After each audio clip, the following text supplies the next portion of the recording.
Very good morning to all of you. Welcome back to your video lecture sessions. कैसे हैं आप लोग? हम लोगों ने अपना फर्स्ट चैप्टर जो है वो ख़त्म कर दिया था लास्ट वीडियो में। हमारा फर्स्ट चैप्टर था द लैंग्वेज ऑफ केमिस्ट्री।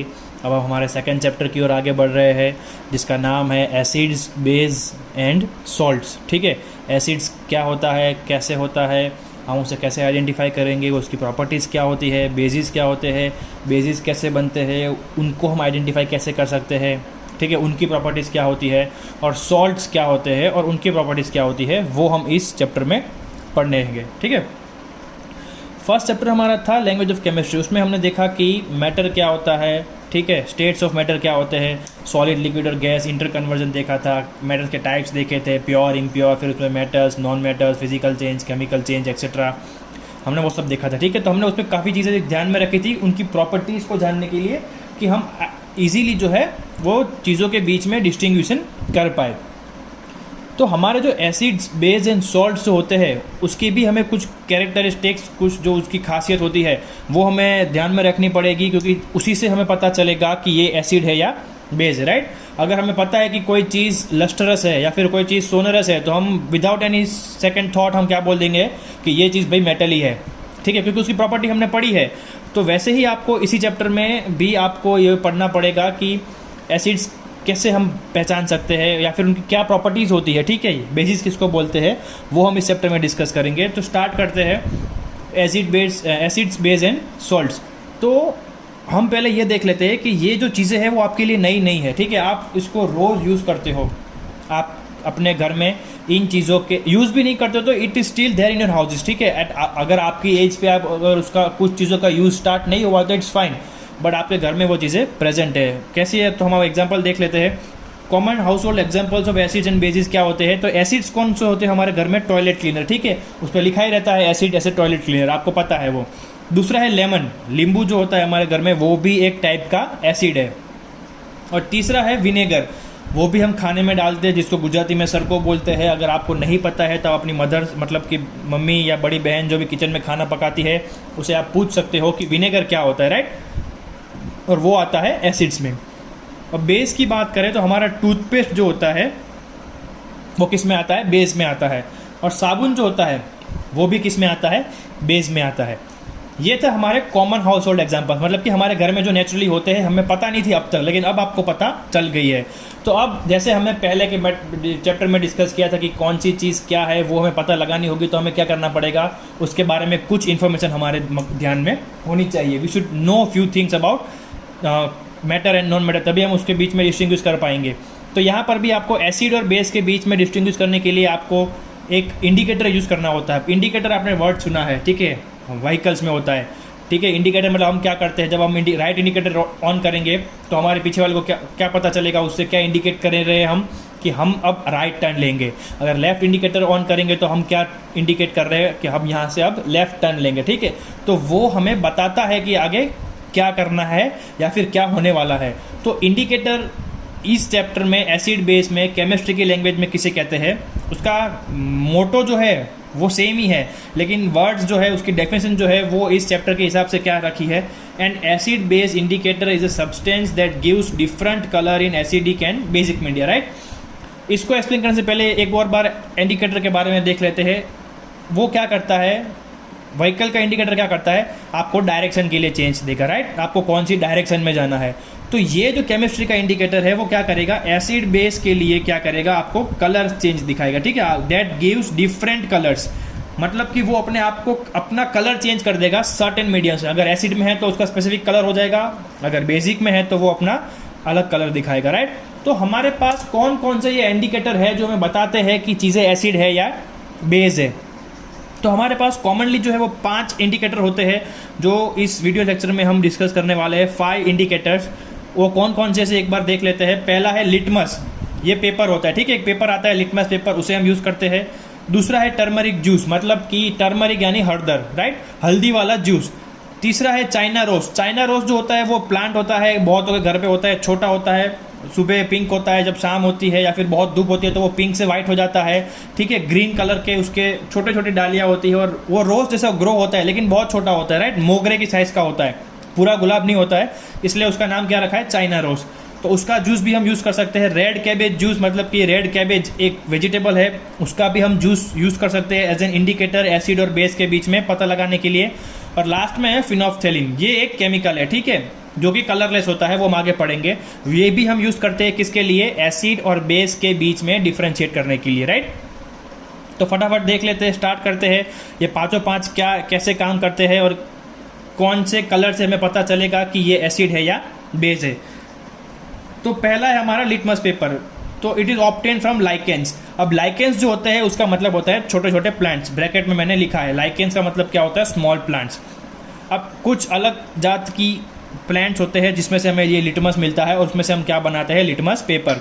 अब क्या होता है, इस पेपर पे 1-2 drops are use to verify the substance. अगर आपके पास कोई भी चीज़ है और आपको पता नहीं है कि वो एसिड है या बेस है, तो आप क्या करोगे, उसके 1 या 2 ड्रॉप इस लिटमस पेपर पे डाल दोगे, ठीक है। उससे क्या होगा, कलर चेंज होगा, किसका, ये लिटमस पेपर का। अगर वो कलर चेंज रेड हुआ है तो वो चीज़ जो आपने डाली है वो चीज़ क्या है, एसिड है। और अगर आपने जो चीज़ डाली है उससे ब्लू कलर इंडिकेट होता है, मतलब कि जो लिटमस पेपर है वो ब्लू हो जाता है, तो उसका मतलब क्या होगा कि आपने जो चीज़ के ड्रॉप्स डाले हैं 1-2 ड्रॉप्स, वो चीज़ क्या है, बेसिक है, राइट। यहाँ पर हमें पता चल गया कि लिटमस पेपर कैसे का यूज़ करना है। आपको 1 या 2 ड्रॉप डालने हैं पेपर पे, अगर वो पेपर रेड कलर का हो जाता है तो एसिड हो जाएगा, और अगर ब्लू कलर का होता है तो बेसिक हो जाएगा। अब कभी कभी क्या होगा, आप सॉल्यूशन डालोगे और कलर चेंज नहीं होगा तो आपको लगेगा कि लिटमस पेपर ख़राब हो गया, तो आप दूसरा लोगे, तीसरा लोगे, लेकिन वो जो है वो सेम रहेगा, उसका कोई कलर चेंज होगा नहीं। तो इसका मतलब ये नहीं है कि आपने जो सॉल्यूशन डाला है 1-2 ड्रॉप वो एक्सपायर हो गया है या फिर ये लिटमस पेपर ख़राब है। उसका एक और मतलब है, if there is no colour change on litmus paper the substance is said to be neutral substance.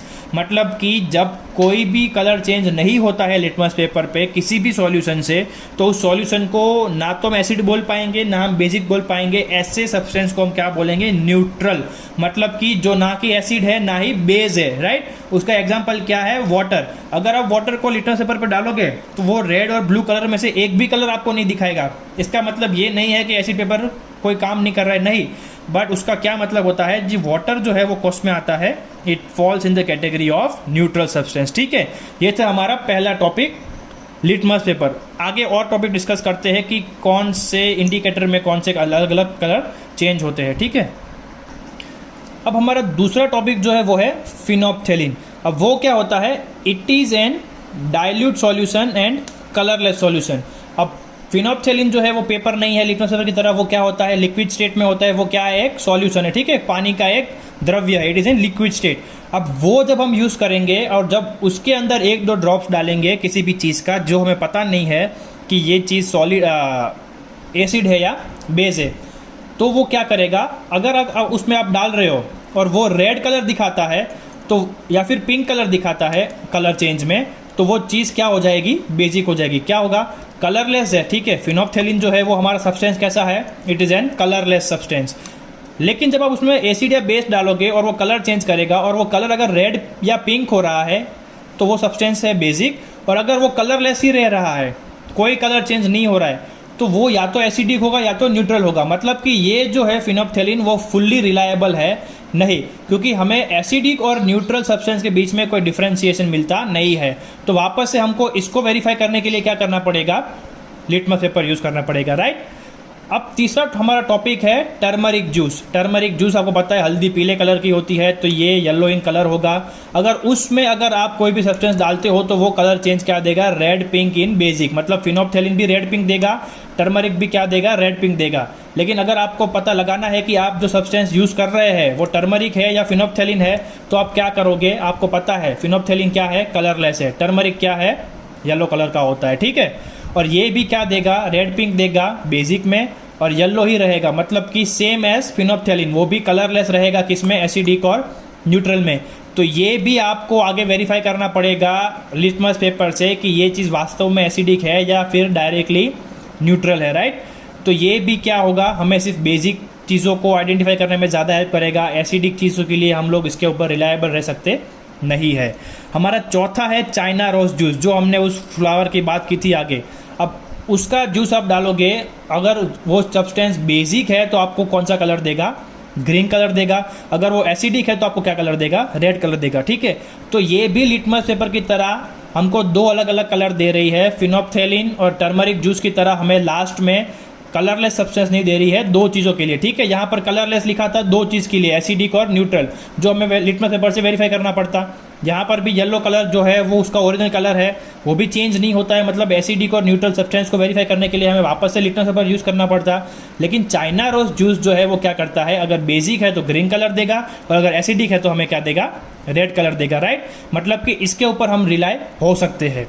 हमारा लास्ट टॉपिक जो है वो है रेड कैबेज जूस, ठीक है। वो एक वेजिटेबल होता है, अब उसका ओरिजिनल कलर कौन सा होता है, पर्पल, ठीक है। जैसे टर्मरिक कलर था येलो, ठीक है, वैसे ही रेड कैबेज का कलर कौन सा होता है, पर्पल होता है। अब ये क्या कलर देगा, ये भी सेम एज चाइना रोज जो है वो हमें कलर चेंज देगा, green in basic and red in acidic. तो ये भी हमारे लिए बहुत अच्छा है, we can rely on it, हम इसके ऊपर विश्वास कर सकते हैं कि अगर कोई भी चीज़ हम डाल रहे हैं तो क्या होगा, या तो वो एसिडिक या बेसिक हमको दिखा देगा।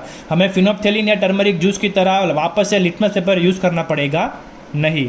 अब इन सब चीज़ों को टेस्ट करने के लिए एक कंडीशन है, एक आपको एक प्रॉपर्टी जो है वो फुलफिल करनी पड़ेगी। क्या, तो the testing of substance is done in moist conditions and for testing solid you must dissolve them in water first. मतलब कि ये जो आप सारे टेस्ट करोगे, red cabbage, china rose, turmeric, phenolphthalein, आगे हमने देखा क्या, लिटमस पेपर, ये सारे जब आप टेस्ट करोगे तो आपको कंडीशन जो है वो मॉइस्ट रखनी पड़ेगी। मतलब कि आपको हवामान में थोड़ा बेज रखना पड़ेगा, वो आपके हाथ में नहीं है, ठीक है। तो आप उसके अलावा क्या कर सकते हो, अगर आपको सॉलिड टेस्ट करना है, अब लिक्विड तो आप ड्रॉप्स डाल दोगे, लेकिन अगर आपको कोई सॉलिड चीज़ को पता लगाना है कि ये सॉलिड चीज़ जो है वो एसिडिक है या बेसिक है, तो आप क्या करोगे, आप उसको डिजोल्व करोगे किसमें, पानी में। जैसे कि आपको सॉल्ट का पता लगाना है, नमक का, कि मीठू जो होता है सॉल्ट वो एसिडिक है या बेसिक, आप कैसे पता लगाओगे, तो पहले आपको सॉलिड जो है वो नमक, उसको पानी में क्या करना पड़ेगा, डिसॉल्व करना पड़ेगा, और फिर वो नमक वाला पानी जो है वो आप इन पांचों में से किसी भी एक टेक्निक से पता लगा सकते हैं कि वो जो सॉल्यूशन बना है सॉल्ट का वो क्या है, एसिडिक है या बेसिक है, राइट। तो ये एक ही कंडीशन है जो आपको फुलफिल करनी है कि कोई भी सॉलिड को टेस्ट करने से पहले क्या करना पड़ेगा, आपको उसको वाटर में डिसॉल्व करना पड़ेगा, राइट। आज का सेशन हम यहीं ख़त्म करते हैं। आपको होमवर्क नीचे लिखा हुआ है, मैं आपके लिए पढ़ देता हूँ। Mention any 3 techniques for identifying acid और बेस। एसिड और बेस को आइडेंटिफाई करने के लिए आपको कोई भी 3 टेक्निक के नाम लिखने हैं, हमने 5 पढ़े हैं। फिर आपको डिफाइन इंडिकेटर्स, इंडिकेटर्स क्या होता है उसकी डेफिनेशन लिखनी है। फिर describe the process of litmus paper, मतलब कि लिटमस पेपर कैसे काम करता है वो आपको पूरी प्रोसेस समझानी है। फिर mention colour changes in phenolphthalein, china rose and turmeric juice. अब जो हमने पढ़ा उसमें से फिनोप्थेलिन में कौन से कलर चेंज होते हैं वो लिखना है, चाइना रोज में कौन से होते हैं, और टर्मरिक जूस में जो कलर चेंज होते हैं वो आपको दिखाना है, राइट। और आपका लास्ट क्वेश्चन क्या है, mention the condition for testing acid and base. जो अभी हमने लास्ट में पढ़ा है कंडीशन कि एसिड और बेस के हमको टेस्ट करना है तो हमें कौन सी चीज़ ध्यान में रखनी है, ठीक है, वो आपको कंडीशन जो है वो मेंशन करनी है, राइट। यहाँ का आज का सेशन हम यहीं पर ख़त्म करेंगे। आप होमवर्क करते रहिएगा, वीडियोस देखते रहिएगा। और ये सेकंड चैप्टर स्टार्ट हो गया है, इसका मतलब ये नहीं कि आप सबको फर्स्ट चैप्टर आ गया है। इफ़ आ गया है तो इट्स वेरी गुड, ठीक है, I am very happy. But अगर आपको नहीं आया है तो आप उसको भी देखते रहिएगा, क्योंकि जैसे ही स्कूल स्टार्ट होगी आपको वापस से उसका कोई रिवीजन मिलेगा नहीं, ठीक है। जहाँ पर वीडियो सेशंस ख़त्म होंगे स्कूल में वहीं से स्टार्ट होगा। तो जो चैप्टर्स अभी वीडियो में पढ़ाए जा रहे हैं वो आपको through and through, round and round क्या करना पड़ेगा, पढ़ते रहना पड़ेगा, राइट। थैंक यू, मिलते हैं नेक्स्ट वीडियो में अगले टॉपिक के साथ।